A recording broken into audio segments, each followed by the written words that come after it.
If I say corona, what will be your reaction? Probably. Or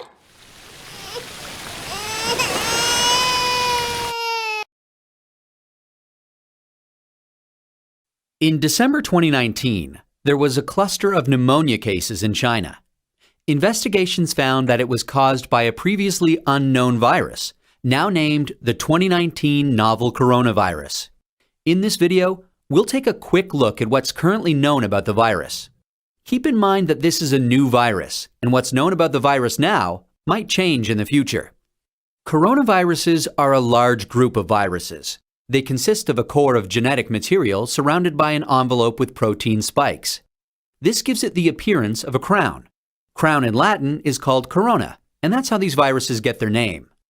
There are different types of coronaviruses that cause respiratory and sometimes gastrointestinal symptoms. Respiratory disease can range from the common cold to pneumonia, and in most people, the symptoms tend to be mild. However, there are some types of coronaviruses that can cause severe disease. These include the severe acute respiratory syndrome coronavirus, first identified in China in 2003, and the Middle East respiratory syndrome coronavirus that was first identified in Saudi Arabia in 2012. The 2019 novel coronavirus was first identified in China. It initially occurred in a group of people with pneumonia who'd been associated with a seafood and live animal market in the city of Wuhan. The disease has since spread from those who were sick to others, including family members and healthcare staff. There are many cases at present, and the disease has spread within China and also to a number of other countries. So, where did the virus come from? It's known that coronaviruses circulate in a range of animals. Sometimes these viruses can make the jump from animals to humans. This is called a spillover and could be due to a range of factors such as mutations in the virus or increased contact between humans and animals. For example, MERS-CoV is known to be transmitted from camels and SARS-CoV from civet cats. The animal reservoir of the 2019 novel coronavirus is not known yet. How is it transmitted? The exact dynamics of how the virus is transmitted is yet to be determined. In general, respiratory viruses are usually transmitted through droplets created when an infected person coughs or sneezes, or through something that has been contaminated with the virus. People most at risk of infection from the novel coronavirus are those in close contact with animals, such as live animal market workers, and those who are caring for people infected with the virus, such as family members or healthcare workers. So, how does the disease present? Well, from what is known so far, there can be a number of symptoms ranging from mild to severe. There can be fever and respiratory symptoms such as cough and shortness of breath. In more severe cases, there's been pneumonia, kidney failure, and death. The mortality rate is not known yet. How can we tell whether someone is infected? The infection can be diagnosed by a test called PCR, or polymerase chain reaction. This test identifies the virus based on its genetic fingerprint. There's currently no specific medication for the virus, and treatment is supportive care. There's currently no vaccine to protect against the virus. Treatment and vaccines are in development. How do we prevent transmission of the virus? This new virus currently has a limited geographic spread. However, there are a number of standard hygiene practices that have been recommended to protect against infection and further spread. These include covering your mouth and nose when coughing or sneezing with a medical mask, tissue, or flexed elbow, avoiding close contact with those who are unwell, the appropriate use of masks and personal protective equipment, especially in a healthcare setting, washing hands regularly with soap and water or alcohol-based hand rub. Actions that can be taken to prevent infection from an animal source include avoiding unnecessary unprotected contact with animals, washing hands after contact with animals or animal products, and ensuring that animal products are cooked thoroughly before they're consumed. It's important to stay home if you're feeling unwell, but if you have a fever, cough, and difficulty breathing, seek medical care early and share your previous travel history with your healthcare provider. That's a quick look at this emerging infectious disease. Given that this outbreak is evolving rapidly, what's known about this virus can change. Please check the websites below for the most up-to-date information.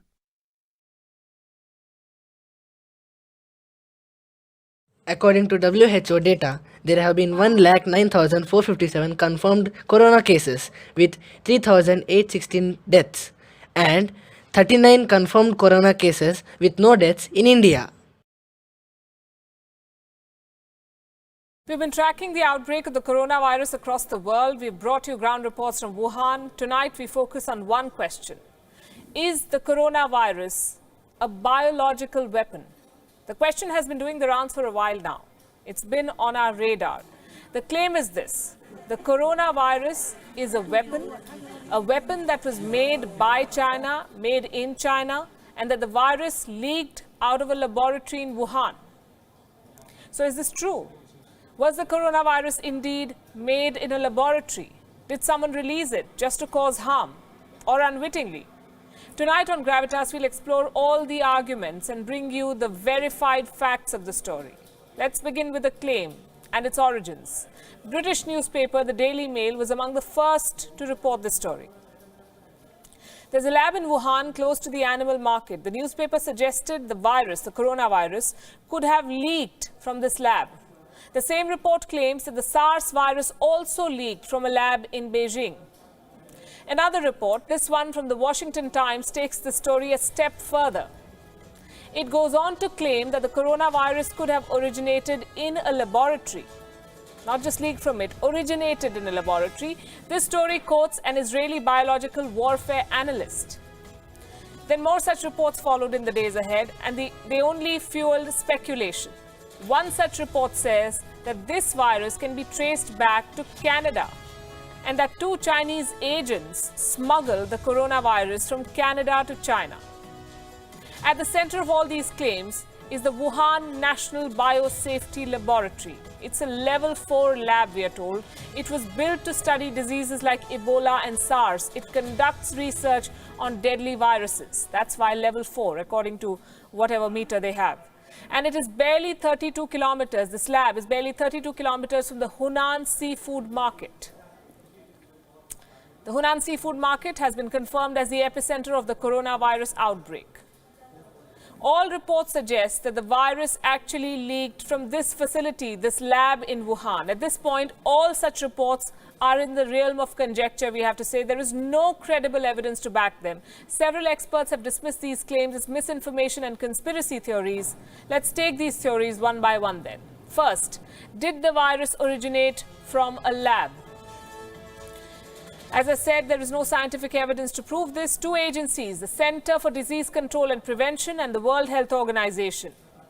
These 2 agencies are investigating this outbreak, and none of them so far have called the coronavirus a biological attack. They have traced the origins of this virus back to a seafood and animal market in Wuhan, the one we just mentioned, but not to a laboratory, not yet. Number 2, did the virus originate in Canada? More specifically, in Canada's National Microbiology Laboratory. It's called NML. Reports say that in March 2019, a mysterious shipment of exceptionally deadly viruses from this Canadian lab ended up in China. Scientists from Canada said that the viruses were potential bioweapons. 4 months later, a group of Chinese virologists, later called Chinese agents, were expelled from this lab. So did they smuggle the virus?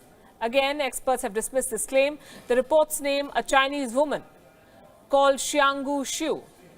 She was working in this Canadian laboratory. The government of Canada has been reported as dismissing this report.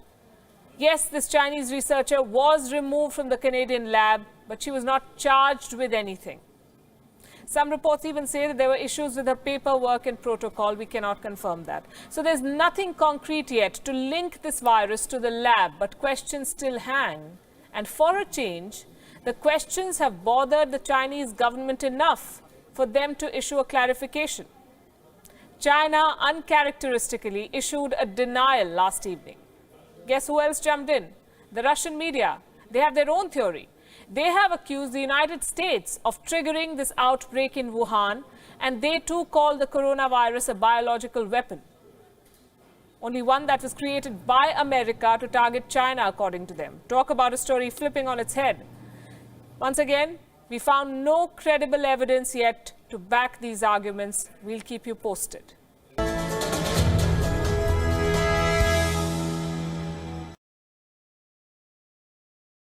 But what if I told you there was something even dangerous than coronavirus lurking out? It's road fatalities.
दोस्तों आजकल लोग सोचते हैं कि थोड़ी ही दूर तो जाना है या फिर कौन सा कोई देख रहा है या फिर पीछे वाले रास्ते से चले जाएंगे और हेलमेट बिल्कुल भी नहीं पहनते। तो दोस्तों हेलमेट को पुलिस के डर या चालान की वजह से नहीं बल्कि अपनी सेफ्टी के लिए पहना जाता है। और जब भी आप बाइक राइड करें या बाहर निकलें तो हेलमेट जरूर पहनें क्योंकि ये आपकी सेफ्टी के लिए बहुत इम्पोर्टेंट है। दोस्तों जब भी आप अपनी मोटरसाइकिल स्टार्ट करें कहीं भी जाने के लिए तो उसका साइड स्टैंड जरूर हटा लें क्योंकि देखा गया है कि साइड स्टैंड खुला रहने की वजह से भी एक्सीडेंट हो जाता है। तो मोटरसाइकिल स्टार्ट करते समय इस बात का ध्यान जरूर रखें और किसी भी दुर्घटना से बचें जो साइड स्टैंड खुला रहने की वजह से हो सकती है। अक्सर देखा गया है कि 20% एक्सीडेंट रॉन्ग साइड जाने के चक्कर में होते हैं। रॉन्ग साइड जाने की वजह से आपका चालान भी कट सकता है और आपका एक्सीडेंट भी हो सकता है। तो दोस्तों रॉन्ग साइड आप बिल्कुल भी ना जाएं और अपने आप को सुरक्षित रखें। अब आते हैं हम तीसरे नंबर पर। और राइड करते समय कभी भी किसी बड़े व्हीकल जैसे कि ट्रक, ट्रैक्टर, ट्रॉली को आप फॉलो ना करें और उसके पीछे बिल्कुल भी ना चलें। अगर आगे वाले ड्राइवर ने अचानक से ब्रेक लगाई तो आप दुर्घटना का शिकार हो सकते हैं और आपको चोट लग सकती है। तो उससे सेफ डिस्टेंस बना के रखिए। दोस्तों अब हम आते हैं अपने चौथे पॉइंट पर। और बाइक चलाते समय अपना पूरा ध्यान रोड पर ही केंद्रित रखें, इधर उधर बिल्कुल भी ना देखें और सौंदर्य दर्शन तो बिल्कुल भी ना करें, नहीं तो दुर्घटना घट सकती है और सब्जी पूरी बट सकती है। तो दोस्तों स्टे फोकस्ड ऑन रोड और अपना ध्यान बिल्कुल रोड पर ही लगाए रखें। दोस्तों कभी भी लेफ्ट साइड से ओवरटेक ना करें, हमेशा राइट साइड से ही ओवरटेक करें। अगर आप लेफ्ट साइड से ओवरटेक करते हैं तो एक्सीडेंट के चांसेस ज़्यादा बढ़ जाते हैं, क्योंकि ऐसा करने पर आप जिस वाहन को ओवरटेक कर रहे हैं वह अपने वाहन को कभी भी मोड़ सकता है। इस दौरान आप वाहन की चपेट में आ सकते हैं। अब आते हैं हम अपने छठे पॉइंट पर, जो कि है डोंट ड्रिंक एंड ड्राइव।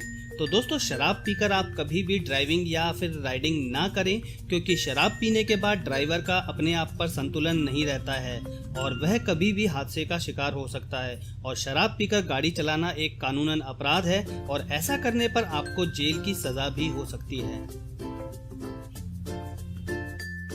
अब आते हैं हम अपने सातवें पॉइंट पर, जो कि है don't try stunts and racing on the road. दोस्तों, रोड पर कभी रेसिंग और स्टंट ना करें और ना ही दूसरों को ऐसा करने के लिए कहें या उकसाएं।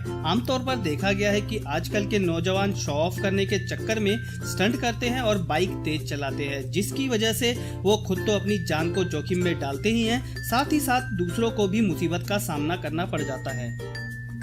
Number 8, use indicators and horns. दोस्तों, जब भी आपको लेफ्ट या राइट मुड़ना हो तो अपनी बाइक के इंडिकेटर से पीछे आ रहे वाहनों को संकेत जरूर दे दें। और दोस्तों, किसी भी मोड़ या चौराहे पर और खास तौर से पहाड़ों पर हॉर्न का इस्तेमाल जरूर करें। इससे आप और दूसरे लोग भी किसी भी होने वाली दुर्घटना से बच सकते हैं। दोस्तों, 9th पॉइंट पे आते हैं।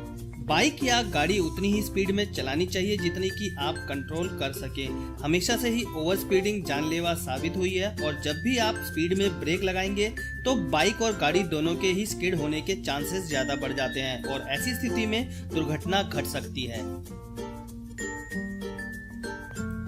और अब हम आते हैं अपने 10वें और आखिरी पॉइंट पर, जो कि है don't ride when you feel sleepy और इन डिप्रेशन।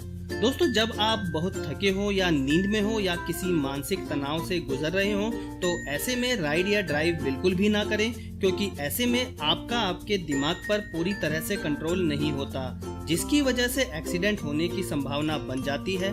तो कभी भी गुस्से, तनाव, नींद या थके होने पर राइड या ड्राइव ना करें।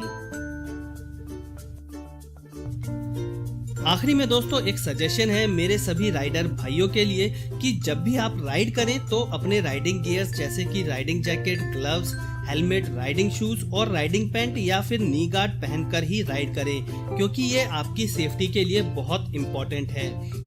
Coronavirus has caused a deep impact on billions of people. People are scared by the name of China. They run away from stores which say made in China things.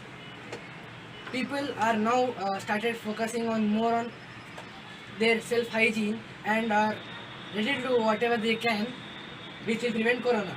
As a result of this, many of the multi-retail stores have run out of the stocks of masks and sanitizers.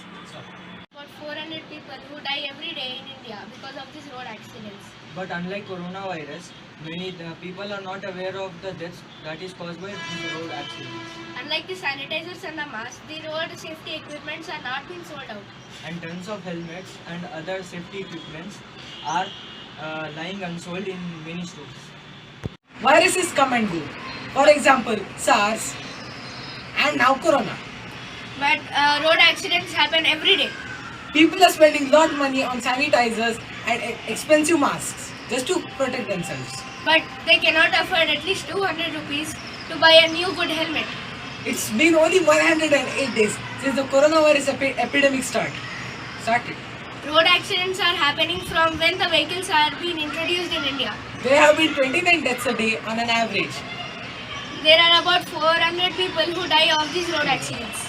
So, what do you What do you think think is is more dangerous?